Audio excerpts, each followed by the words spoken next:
নমস্কাৰ ক্লাছ 6 ৰ আনটা ভিডিঅ'লৈ তোমালোকক স্বাগতম জনাইছো আমি পৰিসীমা আৰু কালি আলোচনা কৰি আছিলো তো আজি এটি ভিডিঅ'ত মই আলোচনা কৰিম তোমালোকৰ যেটো 6.7 অনুশীলনী আছে সেই 6.7 অনুশীলনী দুটা চিত্ৰ দিয়া আছে আমাক কালি উলিয়াব লাগে আৰু কিছুমান দৈৰ্ঘ্য কিছুমান উলিয়াব লাগে তো সেই চিত্ৰকেইটা আমি আলোচনা কৰিম তো তোমালোক ভিডিঅ'টো শেষলৈ চাই থাকিবা আৰু আগৰ ভিডিঅ'বিলাক যদি চোৱা নাই সেইবিলাক চাব পাৰিবা তোমালোকৰ সুবিধা হ'ব আৰু চেনেলটো সাবস্ক্ৰাইব কৰিবা এতিয়া চাবা প্ৰথম প্ৰশ্নটো আমাক কি দিছে এনেকুৱা চিত্ৰ এটা দিয়া আছে এই চিত্ৰটো কালি উলিয়াব দিছে কিছুমান এটু ঘৰৰ কালি উলিয়াব বা এটু ইয়াৰ কিছুমান কি উলিয়াব দিছে কালি উলিয়াব দিছে আৰু দৈৰ্ঘ্য উলিয়াব দিছে বৰ্গ সেন্টিমিটাৰ এটা প্ৰথম চিত্ৰটো আমি এইটো চিত্ৰ চাও এটুৰ কাৰণে আমি কেনেকৈ উলিয়াব পাৰিম তো এইটো চিত্ৰত আমাক কি দিছে চোৱা 36 বৰ্গ সেন্টিমিটাৰ মানে এই গোটেইখিনি অঞ্চলটোৰ কালি দিছে আমাক কিমান 36 বৰ্গ সেন্টিমিটাৰ ইয়াৰ প্ৰস্থটো আমাক কিমান দিছে 3 বৰ্গ সেন্টিমিটাৰ এটা আমাৰ দৈৰ্ঘ্যটো দিয়া নাই দৈৰ্ঘ্যটো উলিয়াব লাগে আমি কেনেকৈ উলিয়াম এতিয়া আমি আগতে কৰি আহিছো এনেকুৱা যে কালি দিয়া থাকিলে প্ৰস্থ দিয়া থাকিলে দৈৰ্ঘ্য কেনেকৈ উলিয়াব লাগে সেইখিনি বস্তু আমি ইয়াতে এপ্লাই কৰিম আৰু প্ৰথমটো 1 নম্বৰটোৰ কাৰণে কৰিছো মই এইটো 1 নম্বৰ চিত্ৰ দি দিছো 2 নম্বৰ চিত্ৰ ধৰা আৰু এইটো আমাৰ 3 নম্বৰ চিত্ৰ হয় এতিয়া আমি এই চিত্ৰ হিচাপত বা এনেকৈ 1 নম্বৰ 2 নম্বৰ 3 নম্বৰ গোটেই কেইটাৰ কাৰণে আমি সমাধানটো উলিয়াম প্ৰথমটো ক্ষেত্ৰত আমাক কালি দিছে কিমান দিয়া আছে কালিটো 36 বৰ্গ সেন্টিমিটাৰ মই ইংৰাজীত লিখি দিছো সেন্টিমিটাৰ স্কয়াৰ হয় আৰু দিছে আমাক কি ইয়াৰ প্ৰস্থটো দিয়া আছে 3 সেন্টিমিটাৰ তো প্ৰস্থটো লিখা প্ৰস্থটো কিমান দিছে 3 সেন্টিমিটাৰ এখানে দিয়া আছে আমাক উলিয়াব লাগে দৈৰ্ঘ্যটো দিশটো উলিয়াব লাগে এই দিশ উলিওৱা সূত্ৰ আমি পাই আহিছো সেই সূত্ৰটো আমি ইয়াতে এপ্লাই কৰিম আৰু তোমালোকে কৰিছিলা কি দিশ ইকুৱেল টু কালি হৰণ কি আছিল আমাৰ প্ৰস্থ গতিকে ইয়াতে মানখিনি বহাই দিলে আমি উত্তৰটো পাই যাম তো কালিৰ মানটো কিমান হ'ব এতিয়া কালিৰ মানটো আছিল 36 তো 36 লিখি দি আৰু প্ৰস্থৰ মানটো কিমান হ'ব 3 এইখিনি কিমান হ'ব সেন্টিমিটাৰ তো 3 ৰে 36 হৰণ কৰিলে কিমান হ'ব 12 সেন্টিমিটাৰ অৰ্থাৎ এইখিনি দৈৰ্ঘ্য বা এইখিনি এককৰ কালি কিমান হ'ব এতিয়া সৰি এই ঘৰটোৰ কাৰণে এই দৈৰ্ঘ্যখিনিৰ কাৰণে দিশটো কিমান হ'ব আমাৰ 12 সেন্টিমিটাৰ তো প্ৰথমটো হৈ গ'ল 1 নম্বৰটো বা 2 নম্বৰটো চাও ইয়াৰ কি উলিয়াব দিছে এতিয়া কালি উলিয়াব লাগে এবাৰ বৰ্গ সেন্টিমিটাৰটো উলিয়াব লাগে কিমান হয় ইয়াৰ দিশটো আমাক দিয়া আছে 7 সেন্টিমিটাৰ প্ৰস্থটো আমাক দিয়া নাই কিন্তু প্ৰস্থটো প্ৰথমতে আমি জানিব লাগিব যে প্ৰস্থটো কিমান হ'ব চোৱা আমি যদি দিশ আৰু প্ৰস্থ জানো তেতিয়া আমি কি কৰিব পাৰো তাৰ কালি উলিয়াব পাৰো গতিকে আমি প্ৰস্থটো বিচাৰিব লাগিব প্ৰথমতে প্ৰস্থ কিমান হ'ব আমাৰ এইখিনিৰ পৰা এইখিনিলৈ দৈৰ্ঘ্য আমি কিমান পালো 12 সেন্টিমিটাৰ তো ইয়াৰ দৈৰ্ঘ্য 12 হলে ইয়াৰ পৰা ইয়ালৈ কিমান হ'ব 12 সেন্টিমিটাৰ হ'ব গতিকে এইখিনি দৈৰ্ঘ্য কিমান হ'ব এতিয়া এখানে 6 বাদ দিলে এখানে কিমান হ'ব 6 সেন্টিমিটাৰ অৰ্থাৎ ইয়াৰ প্ৰস্থটো আমি কিমান পাম 6 সেন্টিমিটাৰ গতিকে আমি হেখিনি লিখি দিছো এটা 2 নম্বৰটোৰ কাৰণে দিশটো দিয়া আছে আমাক কিমান 7 সেন্টিমিটাৰ আৰু প্ৰস্থটো কিমান পাম এতিয়া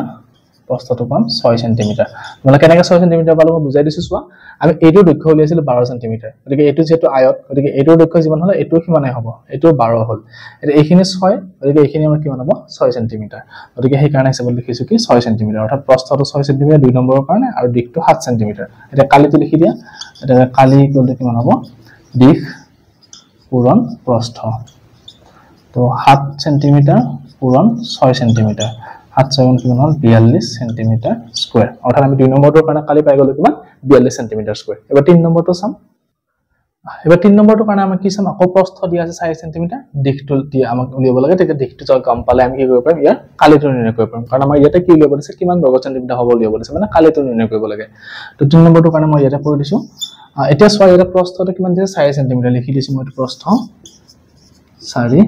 সেন্টিমিটাৰ দিশটো কিমান হ'ব ইয়াৰ পৰা ইয়ালৈ দূৰত্ব বা ইয়াৰ পৰা ইয়ালৈ কিমান হ'ব আমাক দিয়া আছে এইখিনি দূৰত্ব 4 সেন্টিমিটাৰ আৰু এইখিনি দিয়া নাই এতিয়া এইখিনি জানিলে আমি গোটেইখিনি গম পাম এতিয়া এইখিনি কিমান হ'ব চোৱা এটো এটা আয়তৰ অংশ আছিল এই 3 সেন্টিমিটাৰ আছিল এইখিনি গতিকে এইখিনি কিমান হ'ব আমাৰ 3 সেন্টিমিটাৰে হ'ব অৰ্থাৎ দুখিনি মিলিলে কিমান হ'ব 4 + 3 7 সেন্টিমিটাৰ গতিকে দিশটো আমাৰ কিমান হ'ব এতিয়া 7 সেন্টিমিটাৰ হৈ গ'ল প্ৰস্থ আৰু দিশ 7 সেন্টিমিটাৰ দিশ পালো 7 সেন্টিমিটাৰ প্ৰস্থ পালো 4 সেন্টিমিটাৰ এতিয়া কালিটো আমি ধুনীয়াকৈ নিৰ্ণয় কৰিব পাৰিম তো কালিটো কৰা এটা কালি ইকুৱেল টু কিমান হ'ব দিশ পূৰণ প্ৰস্থ তো হৈ গ'ল দিশৰ মান কিমান দিছে 4 সেন্টিমিটাৰ আৰু পূৰণ প্ৰস্থৰ মান কিমান দিছে আমাক 7 সেন্টিমিটাৰ গতিকে 4 7 গুণ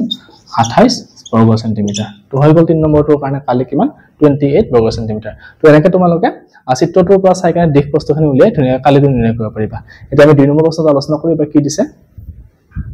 এবাৰ 2 নম্বৰ প্ৰশ্নটো চোৱা আমাক এনেকুৱা টেবুল এখন দিয়া আছে যেটা আলুৰ খেতি কৰা আছে বন্ধাকবি আছে বেঙেনা আছে বিলাহী আছে মূলা আছে গাজৰ আছে তো ইয়াৰে কি কৰিব দিছে আমাক কালিবিলাক উলিয়াব দিছে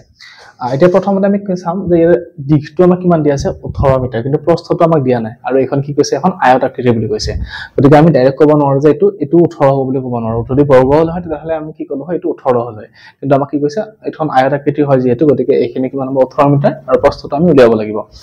এতিয়া প্ৰথমতে চোৱা আলু ক্ষেত্ৰত কি দিছে এটো 1 দিয়া আছে আৰু এটা খালি ঠাই দিয়া আছে মানে এটো কিমান হ'ব এটো দিয়া নাই আৰু প্ৰস্থটো আমাক দিয়া নাই বন্ধাকৰ্বীৰ ক্ষেত্ৰত দিশটো দিয়া আছে মানে এইখিনি দিয়া আছে আমাক কিমান 11 মিটাৰ এইখিনি আমাক দিয়া আছে ধৰা হল 11 মিটাৰ আৰু প্ৰস্থটো আমাক কিমান হেৰি দিয়া নাই হয় তাৰ পিছত মূলৰ ক্ষেত্ৰত কি দিছে দিশটো দিছে 6 মিটাৰ মানে এটো আমাৰ কিমান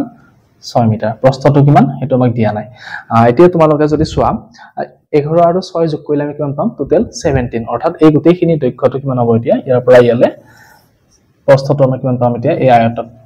আয়তটোৰ 17 মিটাৰ অৰ্থাৎ এটো হল 18 মিটাৰ আৰু এটো আমাক কিমান পালো এতিয়া 17 মিটাৰ আৰু আমাক কেতিয়া চোৱা বেগেনা ক্ষেত্ৰত কি দিছে এটো 9 মিটাৰ মানে দীঘলটো 9 মিটাৰ এইখিনি আমাৰ কিমান 9 মিটাৰ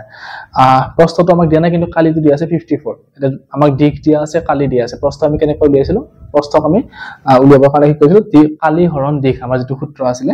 কালি হৰণ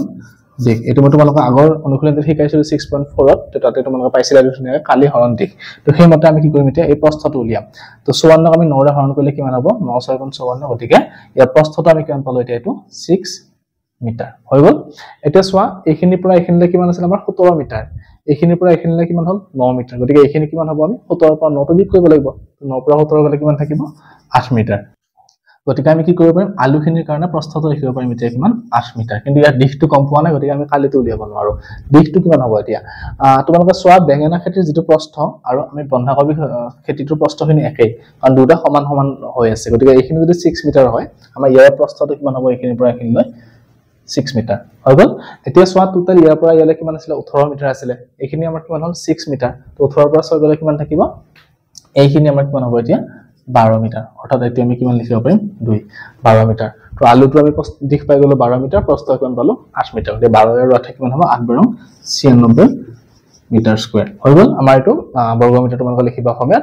তো আমি আলুটোৰ কাৰণে কালি পাই গলো বেঙেনাটোৰ কাৰণে কালি পাই গলো গাজৰটোৰ কাৰণে আমি উলিয়াব পাৰিম এইখিনি আমাৰ 8 মিটাৰ এইখিনি 4 মিটাৰ 8 4 গুণ কিমান হ'ব এটো 32 বৰ্গ মিটাৰ এইখিনি আমাৰ কিমান 8 মিটাৰ আৰু এইখিনি আমাৰ কিমান দিয়া আছে 4 মিটাৰ 32 মূলটোৰ কাৰণে 6 মিটাৰ কিন্তু প্ৰস্থটো আমি দিয়া নাই প্ৰস্থটো কেনেকৈ উলিয়াম চোৱা ইয়াৰ পৰা ইয়ালে কিমান এখিনি 6 8 6 14 অৰ্থাৎ এইখিনিৰ পৰা এইখিনিলৈ কিমান 14 মিটাৰ ইয়াৰ পৰা ইয়ালে টোটাল কিমান আছিল আমাৰ 18 মিটাৰ গতিকে 14 মিটাৰ ইয়াতে গল বাকি ইয়াতে কিমান থাকিব 18 পৰা 14 গলে 4 মিটাৰ থাকিব তো এটা লিখি দিয়া তোমালোকে 4 মিটাৰ তো 6 4 গুণ কিমান হ'ল তো 24 বৰ্গ মিটাৰ হৈ গল 24 বৰ্গ মিটাৰ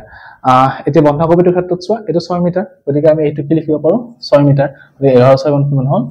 66 বৰ্গ মিটাৰ হৈ গল এটো আমি বন্ধাকবিটো কালি পালো বাকি থাকে কোনটো বিলাহীটো এটা বিলাহীটো চোৱা এটো কোনো আয়ত আকৃতিত নাই কাৰণ এইপিনে এটো কি আছে এটা কোণ এটা চুকটা আছে গতিকে আমি এটো ডাইৰেক্ট ক'ব নোৱাৰো যে কি আয়তৰ ক্ষেত্ৰত কৰিলে হ'ব তুমি কেনেকৈ কৰিম চোৱা গোটেইখিনি কালি উলিয়াই বাকি গোটেইখিনি যদি আমি কালিটো উলিয়াই কেনে যদি আলুখিনি বন্ধাকবি বেঙেনা গাজৰ আৰু মূলা বাদ দিও তেনে আমি কি থাকিব বিলাহী থাকিব তো আমি কি কৰিম প্ৰথমে গোটেইখিনি কালি উলিয়াই তাৰ পৰা এইখিনি বিয়োগ কৰি দিম তো এতিয়া এটো দিশ কিমান দিয়া আছে আমাক 18 মিটাৰ আৰু এটো প্ৰস্থ কিমান দিয়া আছে 17 মিটাৰ গতিকে 18 মিটাৰ আৰু 17 মিটাৰ পূৰণ কৰা কিমান হ'ব এটো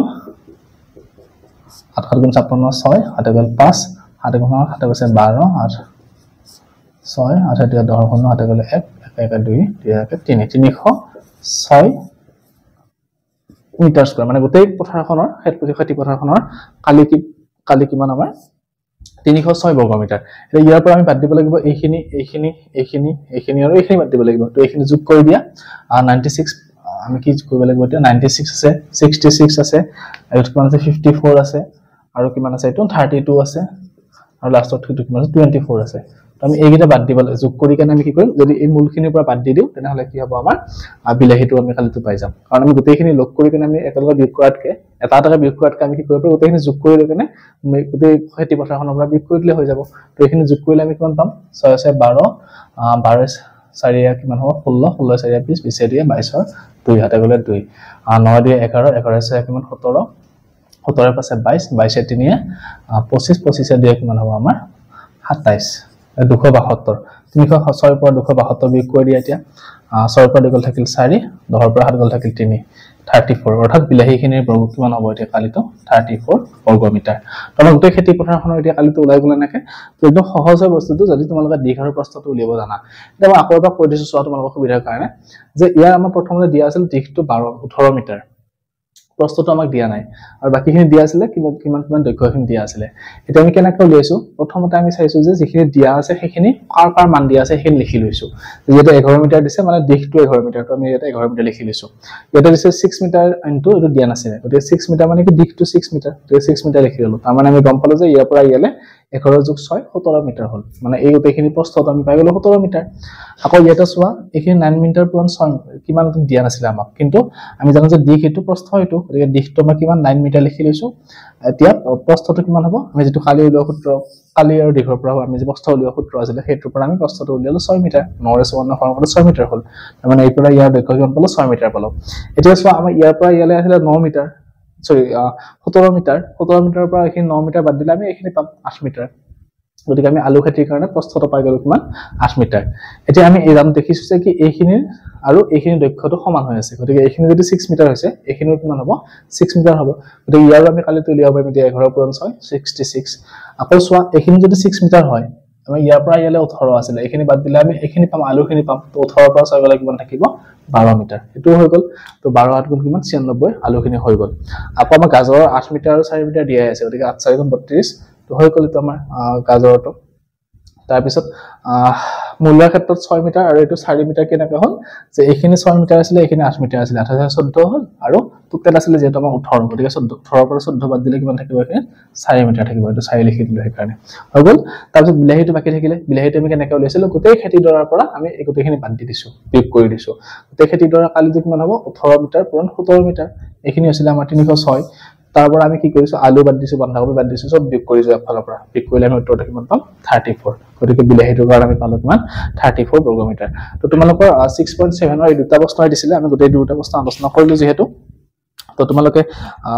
ইয়াৰ পিছৰ ভিডিওটো মই 6.8 যেটো অলৰেডি আছে আমি হেতু আলোচনা কৰিম তো তোমালোকে যদি ভিডিওটো বুজি পোৱা সুবিধা হৈছে চেনেলটো সাবস্ক্ৰাইব কৰিবা ইয়াৰ পিছৰ ভিডিওবোৰ চাই থাকিবা আৰু লগৰবিলাকৰ লগত শ্বেয়াৰ কৰি দিবা ধন্যবাদ